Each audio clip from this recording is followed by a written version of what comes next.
Hello, thank you for joining with me. We are in A Course in Miracles workbook for students, and today we are on Lesson 19. I am not alone in experiencing the effects of my thoughts. Dear Father, please guide me today. Please show me where to focus my mind to support my awakening and to fulfill my true purpose in this world.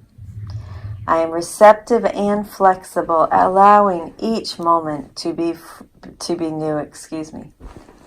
I am relaxed and I allow a softness. I observe transformations and let them be healed with the power of love in me.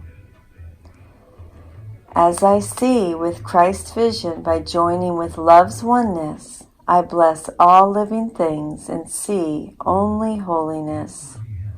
This is how I achieve loving self-talk. God, please help me to be who you would have me be, do what you would have me do, go where you would have me go, and say what you would have me say and to whom today.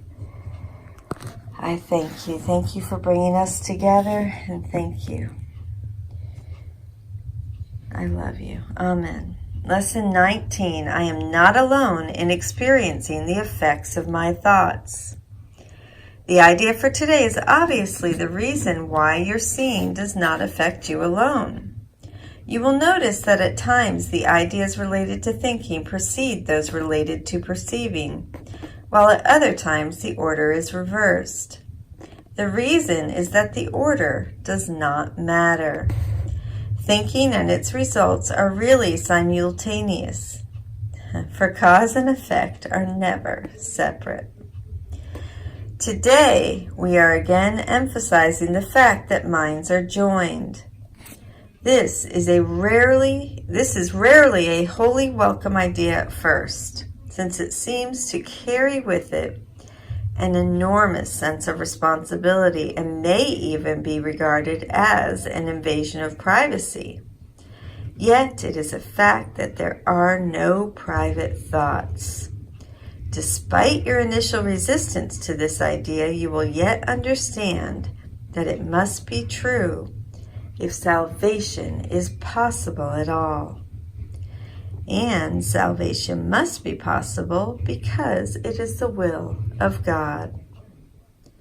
The minute or so of mind searching which today's exercises require is to be undertaken with eyes closed. The idea for today is to be repeated first, and then the mind should be carefully searched for the thoughts it contains at that time. So the idea for today is to be repeated first. I am not alone in experiencing the effects of my thoughts. And then the mind should be carefully searched for the thoughts it contains at that time. As you consider each one, name it in terms of the central person or theme it contains, and hold it in your mind as you do so, and say, I am not alone in experiencing the effects of this thought about, and fill in the blank. The requirement of as much indiscriminateness as possible in selecting subjects for the practice periods should be quite familiar to you by now, and will no longer be repeated each day, although it will occasionally be included as a reminder. Do not forget, however, that random selection of subjects for all practice periods remains essential throughout. Lack of order in this connection will ultimately make the recognition of lack of order in miracles meaningful to you.